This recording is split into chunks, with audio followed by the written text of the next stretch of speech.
ng legit na chika, eto na yun! Chika! Walang filter, walang edit. Chika! Hindi ito fake, hindi ito late. Chika ni Sisa! Lahat ng ganap sa showbiz pag-uusapan natin dito. May nag-break, may nagkabalikan. Tara at pag-usapan. Kung ano man ang chika, alam na ni Sisa. Ito ang Chika ni Sisa. Chika! Ni Sisa!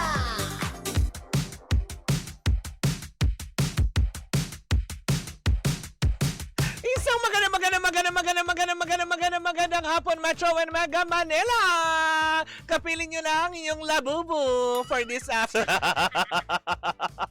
Ang taray. Dahil ako ay naka-brown, hindi muna ako magpapaka-avatar. Labubu ang peg ko ngayon. Labu, labu, labu, labu. Ay, isang magandang hapon po. At syempre sa lahat pa rin po nakabubukas pa lamang na kanilang mga radyo o bagong tuned in. Diba? Ang kanilang mga radyo dahil eto na yung mga siguro ay nakakapahinga na lalo sa mga karinderya. Kasi kumbaga parang natapos na yung dagsa ng tao. Actually, diba? Dahil alas 3 diba yung merienda time. So 3:30 baka yung ibang mga nag-office tapos na mag-break time, diba? So ito na yung mga nakakaupo-upo na muna silang ganyan, break. Habang nakikinig ng chismis sa atin. Isang magandang hapon po sa inyong lahat. At syempre sa ating mga pangga, we are number 106.7 Energy FM. Pangga, wag mong sabihin radyo, sabihin mo Energy. Ako po si Kapitana Sisa at eto na ang Chika ni Sisa. Hello. Sa mga nanonood via our digital platforms on Facebook, TikTok, and of course, ang ating mga team replays on our YT channel, Energy FM 1067. Hello po sa inyong lahat. Diba? Bago ang lahat, gusto ko magbigay pugay. Diba? Jeff Tad Oliveros. Sobrang saludo na ako sa iyo, promise. Diba? Kay Daryl Fukunaga, saludo din ako sa iyo. Kay Pochi Decena, saludo din ako sa iyo. Diba? No, nakakalo. Hello po sa inyong lahat dyan. Magandang araw, hindi ba? At syempre may mga silent supporters tayo tulad na lang nila Jerwin De Leon all the way from Singapore. Hello po sa inyo. Si Cathy Amos, ang reyna ng Australia. Ayan ang ating mga friends talaga from far away. Pero may nakasuporta pa din. Maraming salamat po. Eto na, tumunga na tayo sa ating unang Chika! Habang nakaantabay ang mga taga Rizal Park Operations and Planning Department. Hello po sa inyong lahat siya na pakakalimutan ba natin ang mga taga AIC Corporate Purchasing Department? Diba? Uy, tandali. Si Carlo Paduan, nasaan yung pinangako mo palang Juicy Lemon? O diba? Ano yun? Pangako na lang? Wala nang tuparan? Eto na ang ating unang chika, 'di ba? Well, parang hindi alam ng ibang mga netizens kung paano sila magre-react dito lalo pat 'di ba, nanggaling mismo sa isa sa mga head ng Viva artist or Viva La Viva, ganyan. O, diba? Parang si si Victor Rosario Jr. nga ba? Na parang siya mismo kasi nagsasabi na kasi may inilunsad silang bagong artist ngayon which is yung anak ni Dingdong Avansado and Jessa Saragosa na si Jada Avansado. 'Di ba? Jess, tama, 'Di ba? Na parang sinasabi niya kasi eto daw nakikita daw niya sa katauhan ni Jada na para bang eto yung the next Sarah Geronimo. O, 'di ba? Ang taray, hindi pa naman natatapos ang karera ng popstar royalty. 'Di ba? Baka naman siguro sa sobrang katuwaan lang niya nakikita niya doon sa bata kung paano nagsimula. Siguro ganun ang gustong sabihin ni Victor Rosario, tama ba? Ako Victor Rosario Jr., 'di ba? Ng Viva Music ba? Viva Artist Agency, 'di ba?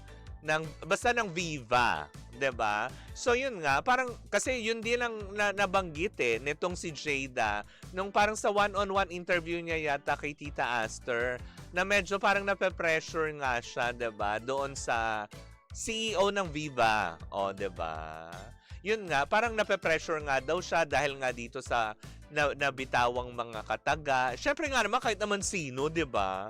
Parang pag ako sinabihan din ako, 'di ba? Sisa, ikaw na ang ano, next pop star royalty. Oh, hindi nga ako kumakanta pop star royalty. Eh, paano ko sasabihin na ikaw daw yung susunod na boss? Charot! Hindi! No, no, no, no, no, no! Diyos ko, aatakihin na naman ito ng ating mga loyal bashers. Hindi, di ba? Kahit naman na sino, di ba? Mape-pressure man din, kagaya ni Jada, lalo pata, hindi na malingin sa kalaman natin yung mga magulang naman niya, magagaling na singers, 'di ba? Lalaki man at babae, parehas talaga nagmarka sa music industry, lalo pat dito sa OPM, 'di ba? Parang yung nanay niya naging, alam mo 'yon, sometime in her life si Miss Jessa naging, alam mo 'yon, jukebox queen din yan dahil talaga sa mga kanta niyang Baliw na Puso, 'di ba? Na kinakanta sa mga video-okehan. Pero yun na nga, 'di ba? Na parang ang sa atin lang siguro na pressure lang yung bata kasi nga siguro sa sobrang pagkatuwa sa kanya. Very talented naman si Jada, hindi naman talaga natin maitatanggi 'yon.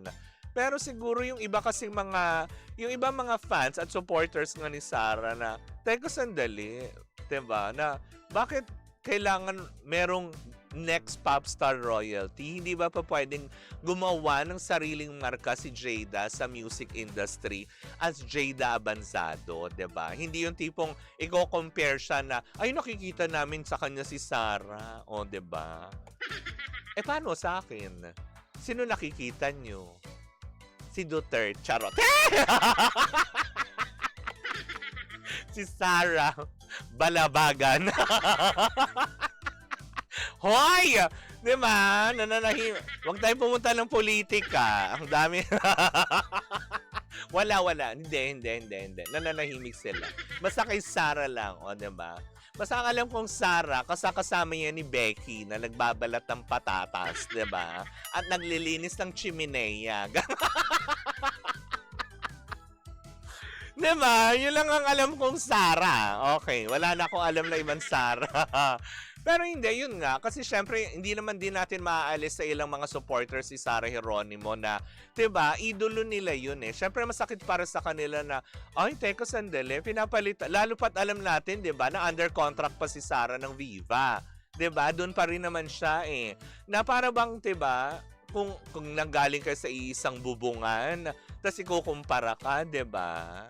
Parang sinabi mo naman, si Sise, kumpara natin kay Ann Curtis. Uy, ang layo nun, wag ganun. Malinis yun, madumi ako. Ay! Diba? Sabi na sabi niya gano'n, napa-follow. Ano to? Nepo babies kasi si Jada. Ay, talaga ba? Hindi naman siguro. Kapitana Sisa, the shoebox queen. Ano yun? Grabe naman, bakit shoebox queen? Chika mo nga yan. Ikaw, Kapitana Sisa, anong klaseng box ka? Jukebox. Si Jessa Saragosa. Ano ako? Ano bang box ko? Cage-free. Cage-free. Ang box ko ay laman, ay itlog. Kaya organic, diba, na nakakaloka yun. Na, hindi, pero yun na nga, diba, sana wag na natin i-compare. Tsaka dun sa mga fans naman na nag-react kaagad doon patungkol, syempre, Sarah Geronimo yung pinag-uusapan eh, diba? Diba, wag naman muna natin atakihin ng kung ano-anong salita dahil ano lang naman yung bata na excite lang. Baka isa rin siya sa iniidolo din niya si Sarah Geronimo, 'di ba? Na siguro kaya nabanggit. Ewan ko kung totoong binanggit nga ito ni Vic Del Rosario Jr. na nakikita daw niya na ito na yung susunod sa yapak ni Sarah Geronimo. Wala namang masama doon kasi 'di ba, nangyari na yun way back pa. May mga artista na din, 'di ba, na may nagsabi na rin na ito yung susunod na Sharon Cuneta. Siguro wala naman sigurong masama doon sa mga ganong klaseng kataga na binibitawan. Kasi kumbaga parang siguro positive way naman yun eh. Na tipong, okay, dun siya papunta. Dito sa track na ito. Doon naman sa mga nagre-react na ibang na sana wag naman Popstar royalty ang ibigay kasi for sure naman, alam nga naman dalawa silang Popstar royalty, 'di ba? Hindi pa naman nagre-retiro si Sarah Geronimo at 'di ba active pa rin naman siya sa kanyang mga gigs. Tapos may mga shows, 'di ba? Minsan nakikita rin natin siya sa ilang mga projects with ABS-CBN, 'di ba? Yung mga ganyan. Sabi niya wala na kasi wag na kasi nila gamitin yung Popstar royalty. Si Sarah na yon. Gawin na lang nilang Popsicle Star. Hoy! Bakit may Popsicle Star? Grabe ka, Jeff Tad Oliveros. Kaya nga, wag niyong i-compare dahil wala kayo sa Find the Difference. Tama!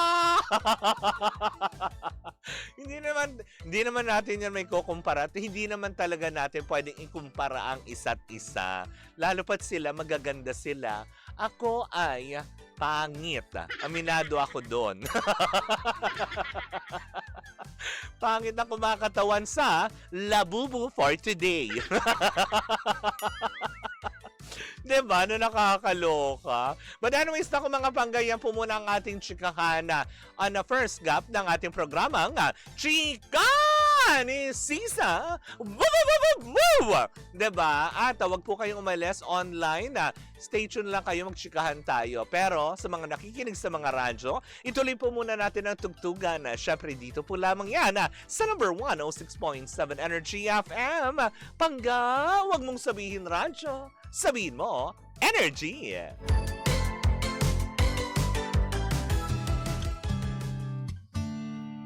Na